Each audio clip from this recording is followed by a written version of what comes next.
قرآن قیامت تک محفوظ رہے. اس کی ایک وجہ یہ بھی ہے کہ جب اگر قرآن بدل جاتا، اگر قرآن میں تبدیلی ہو جاتی یا اگر قرآن مٹ جاتا تو لوگ کہتے کتاب تو گئی، اب نئے نبی کی ضرورت ہے، نیا نبی آئے گا تو کتاب آئے گی. حضور کی ختم نبوت کی تحفظ کے لیے اللہ نے قیامت تک کے لیے قرآن کو محفوظ کر دیا ہے. قرآن قیامت تک محفوظ ہے، نہ بدلے گا، نہ آیت نکلے گی، نہ کوئی نئی آیت ڈالے گا. قرآن کا حرف محفوظ ہے. قرآن اگر بدل جائے، قرآن میں تبدیلی ہو جائے، قرآن کے کئی نسخے ملیں، ایک میں اور دوسرے میں اور، تو لوگ دعویٰ کریں گے نئے نبی کی ضرورت ہے اور میرے آقا کے بعد قیامت تک نیا نبی آ سکتا نہیں ہے. آقا کی ختم نبوت کے تحفظ کے لیے اللہ نے قرآن کو محفوظ کر دیا ہے. اب قیامت تک قرآن بھی یہی رہے گا، کلمہ بھی مصطفیٰ کا ہوگا، قرآن بھی مصطفیٰ کا ہوگا، نظام بھی مصطفیٰ کا ہوگا، اسلام بھی مصطفیٰ کا ہوگا. تاجدار کائنات علیہ السلام نے فرمایا سیکون فی امتی 30 کذابون کلہم یزعم انہ نبی الا لا نبی بعدی انا خاتم النبیین. میری امت میں 30 کذاب پیدا ہوں گے جو دعویٰ کریں گے کہ وہ اللہ کا نبی ہے. اللہ غور سے سن لو، لا نبی بعدی، میرے بعد کوئی نبی آنے والا نہیں ہے. انا خاتم النبیین، اللہ نے مجھے آخری نبی بنا کے بھیجا ہے.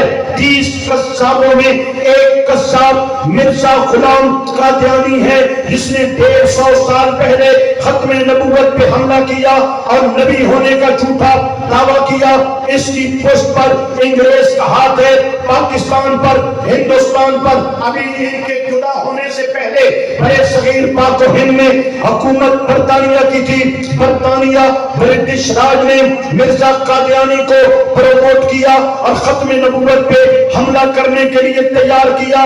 اس نے دعویٰ کیا رنگ کا کالا تھا، آنکھ کا کانا تھا، زبان کا گندا تھا اور کردار کا لچا اور نفنگا تھا، پھر بھی اس کی جماعت بن گئی. وجہ کیا ہے؟ اس کے ماننے والوں کو پلاٹ دیے گئے، نوکریاں دی گئی، غیر ملکی ویزے دیے گئے. آج تک مرزا قادیانی کے ماننے والے دنیا بھر میں نوکری، چھوکری، غیر ملکی ویزا، دولت، پلاٹ، مکان کی لالچ میں لوگوں کے ایمان پر ڈاکے ڈال رہے ہیں اور سال بھر میں وطن عزیز کے اندر ہزاروں نوجوانوں کے ایمانوں سے کھیل رہے ہیں. 1974 کے اندر آئین تحفظ ختم نبوت کا نفاذ ہوا جس کے تحت مرزائیوں کو سرکاری طور پر قادیانیوں کو کافر قرار دیا گیا، غیر مسلم قرار دیا گیا، جس کا مقصد یہ تھا کہ یہ اسلام کے لبادے میں قرآن کے نام پر، مسجد کے نام پر، اسلام کے نام پر لوگوں کو قادیانی کر رہے تھے،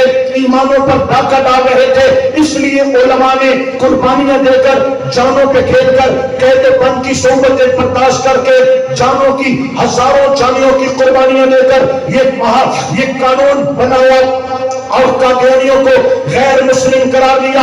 آج بھی سرکاری اور غیر سرکاری اداروں میں، بڑے سکولوں، کالجوں کے اندر قادیانی مرد، قادیانی عورتیں، قادیانی بچے اور بچیاں موجود ہیں. کہتے ہیں ہم مسلمان ہیں، ہم قرآن پڑھتے ہیں، ہم اسلام کی بات کرتے ہیں، ہم نقاب کرتے ہیں، ہم پردہ کرتے ہیں، وغیرہ وغیرہ.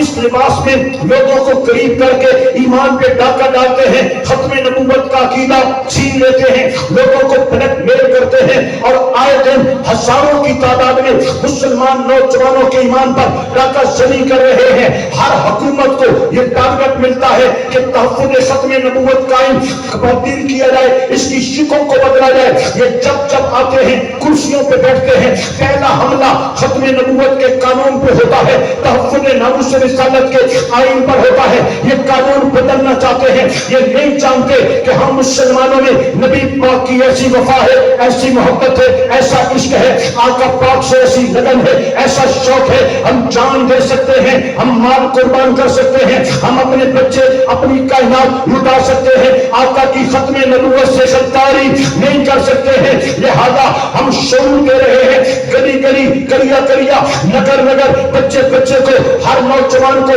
ہر بزرگ کو، ہر ماں بہن تک ہم یہ پیغام پہنچا رہے ہیں، خبردار دنیا کا سب سے غلیظ ترین شخص مرزا غلام قادیانی ہے، دنیا کا غلیظ ترین مذہب قادیانیت ہے، مرزائیت ہے۔ ہاں کافر اور ہوتا ہے، مرزائی اور ہوتا ہے، کافر سے کبھی ہاتھ ملا لیا کوئی بات نہیں، مرزائی سے ہاتھ ملانا ایمان کی تباہی ہے، مرزائی سے کاروبار کرنا، شیطان کی بوتلیں پینا، شیطان کے اچار خریدنا، شیطان کی جو ہے جین خریدنا، شیطان کی پروڈکٹ بیچنا خریدنا، یہ مرزائیوں کی پروڈکٹ ہے۔ ان کے ساتھ کاروباری تعلق رکھنا، رشتوں کا تعلق رکھنا، بھائی چارے کا تعلق رکھنا، ان کے ساتھ کرایوں کے لین دین کرنا، کوئی کسی طرح کا ان کے ساتھ تعلق رابطہ واسطہ یہ مذہب اسلام کے اندر حرام ہے، اور ایسا کرنے والا اسلام کا غدار ہے، قرآن کا غدار ہے، ایمان کا غدار ہے، گنبد خضرا کا غدار ہے، ختم نبوت کا غدار ہے۔ لہذا مسلمانوں،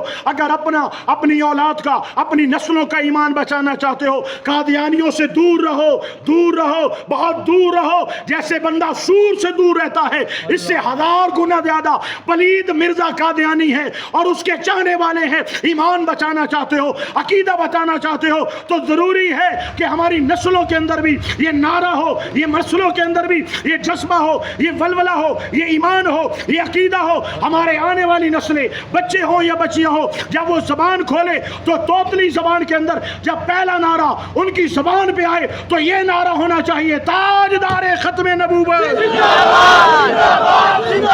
تاجدار ختم نبوت،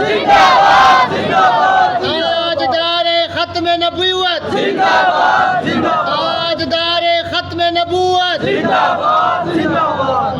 اللہ اکبر و کبیرہ۔ ہن تو چلاؤ چا بیڑا ہر شے جو چل پئی